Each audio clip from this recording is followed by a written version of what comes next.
منها من ثم اعوذ باللہ من الشیطان الرجیم بسم اللہ الرحمن الرحیم۔ یہ سورہ بقرہ کا تیسرا رکوع ہے، آیت نمبر 21 ہے۔ پہلی 20 آیات میں اللہ رب العزت نے قرآن کریم کی حقانیت کو بیان کیا اور پھر قرآن کریم کو ماننے اور نہ ماننے کے اعتبار سے اقوام عالم کو دو حصوں میں تقسیم کیا۔ ایک مومنین متقین جو ماننے والے ہیں، اور ایک کافر اور منافقین جو نہ ماننے والے ہیں۔ یہ کفار بھی دو طرح کے، ایک وہ جو دل کھول کر سب کے سامنے اعلانیہ طور پر کفر کرتے ہیں، اور ایک وہ جو اپنے کفر کو چھپائے ہوئے۔ جو کفر کو چھپائے ہوئے ہیں وہ منافقین ہیں۔ بہرحال ان دونوں قسموں کو ایک بنایا جا سکتا ہے کہ یہ سارے کے سارے کافر ہیں۔ آگے اللہ تعالیٰ تمام انسانیت کو وہ خطاب فرما رہے ہیں جس کی خاطر اللہ تعالیٰ نے اس کتاب کو نازل فرمایا۔ فرماتے ہیں یا ایھا الناس اعبدوا ربکم، اے لوگو اپنے رب کی عبادت کرو، یعنی اس میں توحید کا پیغام ہے۔ اللہ تعالیٰ کی عبادت کو اختیار کرنے کا حکم ہے۔ یہاں پر جو اللہ تعالیٰ نے اپنا نام ذکر کیا ہے وہ ہے رب۔ رب اس ذات کو کہتے ہیں جو پیدا بھی کرے، تمام تر ضروریات اور مصالح کا خیال بھی رکھے، اور ان کی نشو و نما اور ان کی بقا کے تمام اسباب ان کو مہیا فرماتا رہے۔ تو ایسی ہی ذات عبادت کی مستحق ہے، اور یہ صفت کسی اور میں موجود نہیں، صرف حق تعالی شانو کے ساتھ خاص ہے۔ آگے اللہ تعالیٰ نے اپنی 4 صفات بیان کی، جو کہ 4 انعامات بھی ہیں، 4 بہت بڑی بڑی نعمتیں بھی ہیں، اور وہ 4 صفات بھی کسی اور میں موجود نہیں، صرف اللہ تعالیٰ کی ذات میں موجود ہے۔ اس سب کا تقاضا یہ ہے کہ اللہ تعالیٰ ہی کی عبادت کی جائے اور اس کے علاوہ کسی کی عبادت نہ کی جائے۔ فرماتے ہیں اپنے رب کی عبادت کرو، الذی خلقکم، جس نے تمہیں پیدا کیا۔ تو پہلی صفت اللہ تعالیٰ نے جو رب کی ذکر کی ہے وہ ہے تخلیق، کہ اللہ تعالیٰ نے تمہیں بھی پیدا کیا، والذین من قبلکم، اور تم سے جتنے بھی لوگ پہلے تھے، جتنے بھی انسان تھے، جاندار تھے، سب کو پیدا کیا۔ تو خالق صرف اور صرف اللہ تعالیٰ کی ذات ہے، خالق اللہ کے سوا اور کوئی نہیں۔ دوسری صفت آگے آ رہی ہے، اس سے پہلے فرماتے ہیں لعلکم تتقون، تاکہ تم بچ جاؤ۔ کس سے بچ جاؤ؟ دوزخ سے بچ جاؤ۔ ایک معنی اس کا یہ ہے تاکہ تم دوزخ سے بچ جاؤ، جہنم کی آگ سے بچ جاؤ۔ یقیناً تم عبادت کرو گے اللہ تعالیٰ کی، اور اللہ تعالیٰ کو وحدہ لا شریک مانو گے، تو تم اللہ کے فضل سے جہنم سے بچ جاؤ گے۔ یہ اللہ تعالیٰ نے وعدہ فرمایا ہے، اللہ تعالیٰ تمہیں جہنم سے نجات عطا فرما دیں گے۔ باقی اپنے اعمال کے سبب کوئی بندہ بھی جنت میں نہیں جا سکتا جہنم سے بچ کر۔ اللہ تعالیٰ کی رحمت شامل حال ہوگی تو ہی بندے جہنم سے بچ کے جنت میں جائیں گے۔ اسی لیے فرمایا لعلکم، تاکہ عجب نہیں کہ تم بچ جاؤ۔ الذی جعل لکم الارض فراشا والسماء بناء۔ آگے اللہ تعالیٰ نے دوسری صفت ذکر فرمائی، جس نے زمین کو تمہارے لیے بچھونا بنایا۔ یہ اللہ تعالیٰ کی قدرت پر بھی دلالت کرتی ہے یہ چیز، اور ایک بہت بڑی نعمت بھی ہے۔ ہم زمین پر چلتے بھی ہیں، بیٹھتے بھی ہیں، سوتے بھی ہیں، کھاتے بھی ہیں، گھر بھی بناتے ہیں۔ تو اللہ تعالیٰ نے اس زمین کو ہمارے لیے فرش بنا دیا، بچھونا بنا دیا۔ وَالسَّمَاءَ بِنَاءً، اور آسمان کو چھت بنایا۔ یہ تیسری صفت ہو گئی۔ اور چوتھی صفت اللہ تعالیٰ نے ذکر کی، وَأَنزَلَ مِنَ السَّمَاءِ مَاءً فَأَخْرَجَ بِهِ مِنَ الثَّمَرَاتِ، اور آسمان سے پانی برسایا۔ فَأَخْرَجَ بِهِ مِنَ الثَّمَرَاتِ رِزْقًا لَكُمْ، اور اس پانی کے ذریعے سے تمہارے لیے مختلف پھل نکالے۔ رزق لکم، جو تمہارے لیے غذا ہے، تمہارے لیے رزق ہے۔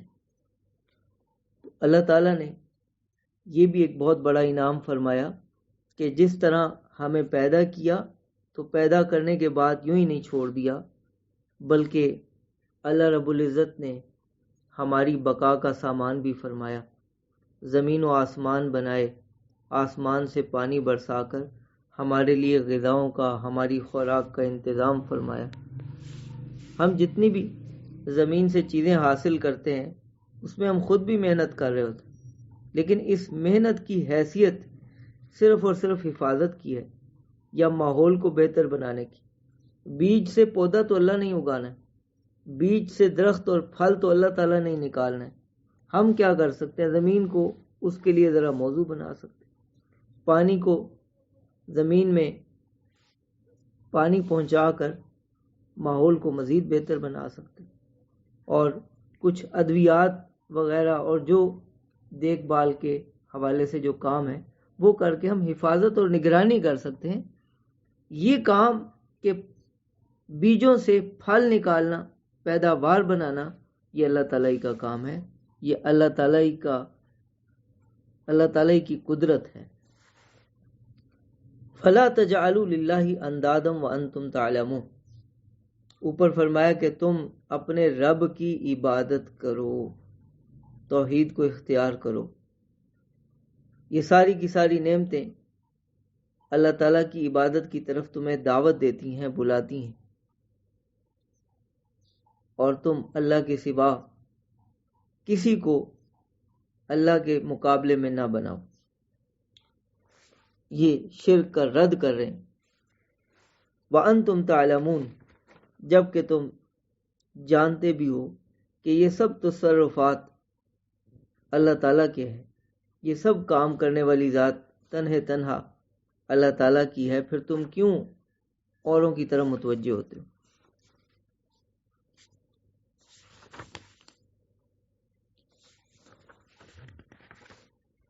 آگے آیت نمبر 23 میں فرماتے ہیں وَإِن كُنتُمْ فِي رَيْبٍ مِّمَّا نَزَّلْنَا عَلَىٰ عَبْدِنَا فَأْتُوا بِسُورَةٍ مِّن مِّثْلِهِ وَادْعُوا شُهَدَاءَكُم مِّن دُونِ اللَّهِ إِن كُنتُمْ صَادِقِينَ۔ اوپر کی دو آیات میں اللہ تعالیٰ نے توحید کو بیان فرمایا۔ اب آگے کی دو آیات میں اللہ تعالیٰ قرآن کے معجز اور قرآن کے ان کی دسترس سے باہر ہونے کے اعتبار سے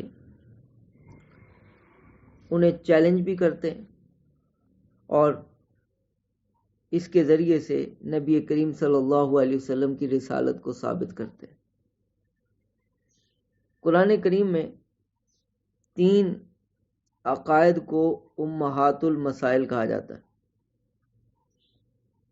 یہ قرآن کریم کے المسائل ہیں، بنیادی مسائل، توحید، رسالت، عقیدہ آخرت، اور یہ یکے بعد دیگرے بدل بدل کر آتے رہتے ہیں، ایک کے بعد دوسرا، دوسرے کے بعد تیسرا آتے رہتے ہیں۔ یہاں پر اللہ تعالیٰ آپ صلی اللہ علیہ وسلم کی رسالت کو ثابت کر رہے ہیں، کیونکہ آپ صلی اللہ علیہ وسلم کی رسالت کو کوئی مان لے گا تو وہ توحید کو بھی بکمال ہی مانے گا، وہ آخرت کو بھی کامل طور پر مانے گا۔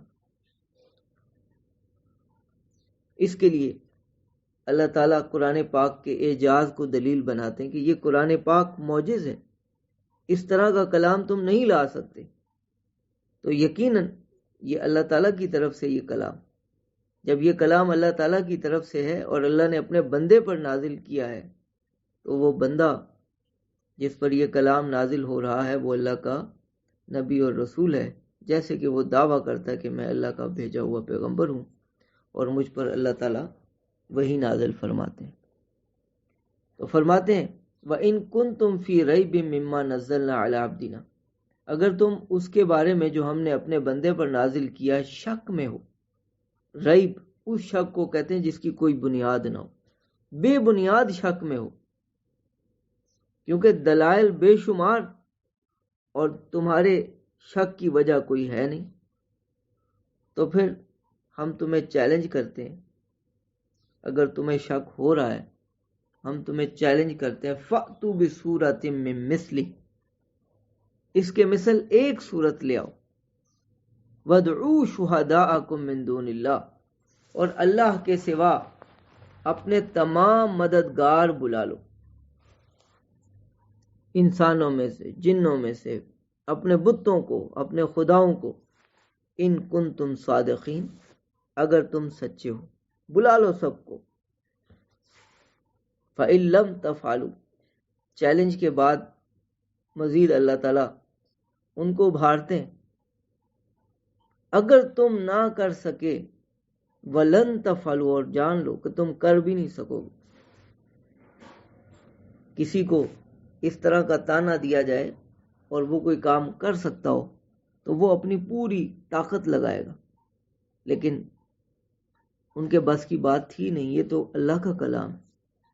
فَاتَّقُوا النَّارَ، فرمایا اگر تم نہ کر سکو اور یقیناً تم کر نہیں سکو گے، کبھی بھی نہیں کر سکو، فَاتَّقُوا النَّارَ، تو جہنم کی آگ سے بچو، الَّتِي وَقُودُهَا النَّاسُ وَالْحِجَارَةُ، جس کا ایندھن لوگ اور پتھر ہیں، اعدت للکافرین، وہ کافروں کے لیے تیار کی گئی۔ تو قرآن کریم اللہ تعالیٰ کی معجز کتاب، اللہ تعالیٰ کی آخری کتاب جو حضرت محمد مصطفیٰ صلی اللہ علیہ وسلم پر نازل کی گئی۔ آپ اس وقت کے عرب کا جائزہ لیجئے کہ عرب کے حالات کیا ہیں۔ وہاں پر مکہ ایک پتھریلی سرزمین جہاں نہ زراعت ہو سکتی ہے، وہاں کے لوگ نہ صنعت و حرفت میں ماہر ہیں، نہ انہیں لکھنا پڑھنا آتا ہے، اور وہ فصاحت اور بلاغت کے اعتبار سے اپنی مثال آپ ہیں۔ وہ لوگوں میں اس حوالے سے ممتاز، لیکن انہیں فنون نہیں آتے تھے، لوگ انہیں جاہل سمجھتے تھے، غیر مہذب قوم سمجھتے تھے۔ اللہ تعالیٰ نے ان میں اپنا پیغمبر بھیجا، یہ لوگ مردار کھاتے، آپس میں لڑائیاں لڑتے، قتل و غارت کا بازار گرم تھا۔ اللہ نے اپنا رسول اور حبیب بھیجا صلی اللہ علیہ وسلم، جس نے ان عرب کے ان لوگوں کو جو ایک دوسرے کے خون کے پیاسے تھے، ان کو اللہ تعالیٰ نے ایک دوسرے کا بھائی بھائی بنا دیا، ایک دوسرے کا غم کھانے والا بنا دیا، اور تمام انسانیت کے لیے ہدایت کا ذریعہ بنا دیا، انسان کے اعلیٰ ترین مرتبے پہ انہیں فائز فرما دیا۔ کس کے ذریعے سے؟ اس کتاب کے ذریعے سے۔ اور اس وقت میں، جس وقت میں وہ لوگ لکھنا پڑھنا نہیں جانتے تھے اور نبی کریم صلی اللہ علیہ وسلم بھی امی، آپ پر اللہ تعالیٰ نے یہ کتاب نازل کی جو قیامت تک کے لیے ہدایت بن گئی۔ اس پہ کتنا کچھ لکھا گیا، لیکن اس کتاب کی برکات، اس کتاب کی تفصیل، اس کتاب کی تشریح ختم نہیں ہو سکتی، اس کے عجائب کہیں ختم نہیں ہو سکتے۔ اور یہ کتاب مسلمانوں پر تو اثر کرتی ہی ہے، یہ کافروں پر بھی اثر کرتی۔ کافر یہ کہے بغیر نہ رہ سکے کہ یہ کلام کوئی جادو نہیں ہے، یہ کلام کسی کاہن کا کلام نہیں، یہ کلام کسی مجنون کا کلام نہیں ہے۔ ہم نے ان سب کی حرکتوں کو اور بکواسات کو سنا ہے، لیکن یہ کلام ویسا کلام نہیں ہے۔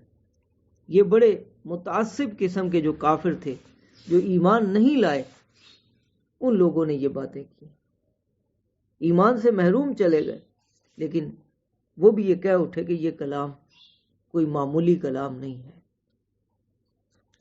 ولید بن مغیرہ اس نے یہی بات کہی، نضر ابن حارث اس نے یہی بات کہی، ابو جہل اس نے بھی یہی بات کہی۔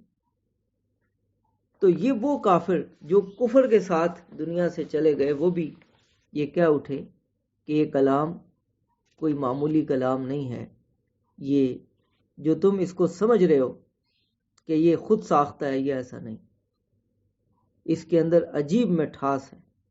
یہ کافروں پر بھی اثر کرتا تھا، اور مسلمان اس کو اتنا پڑھتے ہیں کبھی اس سے طبیعت نہیں اگتاتی۔ اس کے حفظ کرنے والے بے شمار، گنتی میں نہیں آتے، اور اس کلام سے اللہ تعالیٰ سینوں کی اور جسموں کی بیماریاں دور کر دیتے ہیں۔ بڑے بڑے امراض سینوں کے اور جسموں کے اللہ تعالیٰ اس کے ذریعے سے دور فرما دیتے۔ اس کلام کے ذریعے سے قلوب پر رقت طاری ہو جاتی، اس میں عجیب اللہ تعالیٰ نے تاثیر رکھی، اور اس کا اسلوب بڑا زبردست شاہانہ، بادشاہ بھی سنے تو اس پر بھی روب طاری، اور فقیر بھی سنے تو اس کو بھی امید اللہ تعالیٰ کی ذات سے۔ تو یہ کلام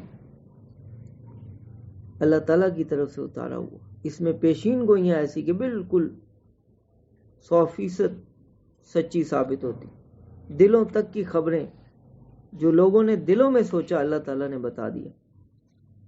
تو کئی اعتبار سے یہ کلام معجز، اس طرح کا کلام کوئی لا ہی نہیں سکتا، یہ اللہ تعالیٰ ہی کا نازل کو ہے۔ یہ آپ صلی اللہ علیہ وسلم، حالانکہ جوامع الکلم آپ کو دیے گئے، لیکن یہ کلام آپ کا بنایا ہوا نہیں، بلکہ اللہ تعالیٰ کا اتارا ہوا ہے۔ وَبَشِّرِ الَّذِينَ آمَنُوا وَعَمِلُوا الصَّالِحَاتِ، آگے اللہ تعالیٰ نے ماننے والوں کو خوشخبری سنائی، اور آپ خوشخبری سنا دیجئے ان لوگوں کو جو ایمان لائے اور نیک اعمال کیے، ان لہم جنات تجری من تحتها الانہار، کہ ان کے لیے باغات ہیں جن کے نیچے نہریں جاری ہوں گی، کلما رزقوا منها من ثمرۃ رزقا قالوا هذا الذی رزقنا من قبل، جب بھی انہیں وہاں پہ کوئی پھل دیا جائے گا کھانے کو، رزقا کھانے کے لیے بطور غذا، کہیں گے هذا الذی رزقنا من قبل، ہمیں تو پہلے بھی اسی طرح کا دیا گیا تھا۔ اللہ تعالیٰ لطف کے لیے ان کو ملتے جلتے پھل عطا فرمائیں گے، پہلا پھل کھا کے ہٹیں گے، اسی طرح کا پھر پھل آ جائے گا، وہ کہیں گے ہم نے ابھی کھایا تو ہے، تو انہیں کہا جائے گا کھاؤ تو صحیح، وہ کھائیں گے تو اس میں اور ذائقے، ایک ایک پھل میں 70 ذائقے، اور جب دوسرا پھل ان کو دیا جائے گا اس میں مزید کچھ اور ذائقے، وَأُتُوا بِهِ مُتَشَابِهًا، اور انہیں ملتے جلتے پھل دیے جائیں گے جو شکل کے اعتبار سے تو ویسے ہی ہوں گے لیکن ذائقے اور خوشبو کے اعتبار سے مختلف۔ تو اللہ تعالیٰ ان کے اوپر ایسا اس طرح کا معاملہ فرمائیں گے تاکہ ان کو تعجب قائم ہو، ان کی طبیعتیں مزید متعجب ہوں اور متعجب ہو کر خوش ہوں، لطف اٹھائیں۔ وَلَهُمْ فِيهَا أَزْوَاجٌ مُطَهَّرَةٌ، اور ان کے لیے وہاں پر پاکیزہ بیویاں جن کو نہ تھوک آئے، نہ رینٹ، ناک کی ریزش، نہ پیشاب، نہ پخانہ، نہ ایام کا خون، کچھ بھی نہیں۔ وَهُمْ فِيهَا خَالِدُونَ، اور وہ اس میں ہمیشہ رہیں گے۔ تو اللہ تعالیٰ فرما رہے ہیں کہ آپ اہل ایمان کو یہ خوشخبری سنا دیجئے کہ ان کے لیے ہمیشہ رہنے کے باغات ہیں۔ ان اللہ لا یستحیی ان یضرب مثلا ما بعوضۃ فما فوقها، یہاں پر مخالفین کے قرآن پاک پر اعتراض کا جواب دیا گیا۔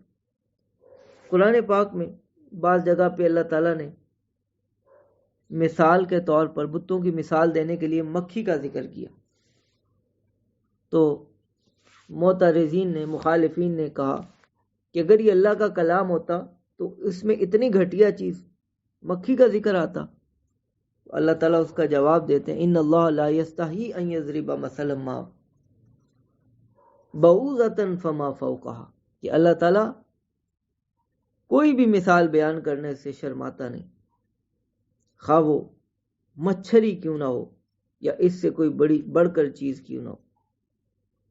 مکھی اور مچھر ان کی مثال بیان کرنے سے اللہ تعالیٰ نہیں شرماتا۔ جو مثال ہوتی ہے وہ ممثل لہو، جس کی مثال دی جا رہی اسی کے اعتبار سے ہوتی۔ اگر ممثل لہو گھٹیا ہوگا تو اس کی مثال بھی تو گھٹیا ہی ہوگی۔ تمہارے بتوں کی مثال دی جا رہی کہ وہ اس کھانے کو جو مکھی ان سے لے جائے وہ اس سے چھین نہیں سکتے۔ مکھی کو بنانا اور پیدا کرنا تو درکنار، وہ مکھی سے اپنا کھانا نہیں واپس لے سکتے۔ تو تمہارے جو بت ہیں، جو جھوٹے خدا ہیں، ان کی کمزوری بیان کرنے کے لیے اللہ تعالیٰ نے یہ مثال بیان کی، اور اس کے لیے یہی مثال بنتی۔ اللہ تعالیٰ ایسی مثالیں بیان کرنے سے حیا نہیں کرتا۔ فَأَمَّا الَّذِينَ آمَنُوا فَيَعْلَمُونَ أَنَّهُ الْحَقُّ مِنْ رَبِّهِمْ، وہ جو اہل ایمان ہیں وہ جانتے ہیں کہ یہ کلام ان کے رب کی طرف سے حق ہے۔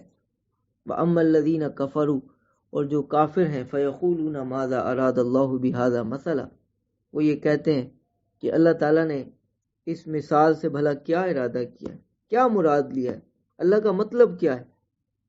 وہ اس طرح کے اعتراض کرتے ہوئے نظر آتے ہیں۔ یضل بہ کثیرا ویہدی بہ کثیرا، اللہ تعالیٰ اس کے ذریعے سے بہت سوں کو گمراہ کرتا ہے اور بہت سوں کو ہدایت دیتا ہے۔ ایسی مثالیں سن کر اہل ایمان اور زیادہ ہدایت یافتہ ہو جاتے ہیں، حق کو اور زیادہ پہچاننے لگتے ہیں، اور جو کفار ہیں وہ ایسی مثالیں سن کر اور زیادہ گمراہی کی طرف چلے جاتے ہیں، اور اعتراض یہ بناتے ہیں کہ اگر یہ اللہ کا کلام ہوتا تو اس میں ایسی مثالیں کیوں آتی۔ وما یضل بہ الا الفاسقین، اور اللہ تعالیٰ ایسی مثالوں کے ذریعے سے صرف نافرمان لوگوں کو ہی گمراہ کرتا ہے۔ جو نافرمان لوگ ہوتے ہیں، جو بد کردار لوگ ہوتے ہیں، جن میں کوئی ڈر خوف نہیں ہوتا، وہی گمراہ کیے جاتے ہیں ایسی مثالوں کے ذریعے سے۔ جن میں ادنا فکر مندی ہوتی ہے، ادنا درجے کی خشیت ہوتی ہے، وہ اس کے ذریعے سے ہدایت حاصل کرتے ہیں۔ یہ بد کردار کون، بدکار کون، نافرمان کون؟ الذین ینقضون عہد اللہ من بعد میثاقہ، جو اللہ کے عہد کو توڑتے ہیں اس کے مضبوط ہونے کے بعد۔ اللہ کے عہد سے مراد عہد الست ہے، کہ وہ عہد الست جو ارواح نے عالم ارواح میں اللہ تعالیٰ کے ساتھ کیا تھا۔ اللہ تعالیٰ نے پوچھا الست بربکم، کیا میں تمہارا رب نہیں ہوں؟ سب نے جواب دیا بلا، کیوں نہیں۔ اور آپ ہمیں اگر دنیا میں بھیجیں گے، جہاں بھی بھیجیں گے، ہم آپ کی فرما برداری کریں گے، آپ کے احکام کی بجا آوری کریں گے۔ تو اب اللہ تعالیٰ کے احکام کو توڑ رہے ہیں، اللہ کے وعدے کو، اللہ کے عہد کو توڑ رہے ہیں۔ یہ جو عہد اللہ تعالیٰ نے لیا تھا اس کا اثر آج بھی باقی۔ جو اس عہد کو پورا نہیں کرتا اس کو بے سکونی رہتی، اس کی روح پریشان رہتی، تڑپتی رہتی ہے، اور اس کو بلاتی رہتی ہے کہ آؤ ہدایت کی طرف۔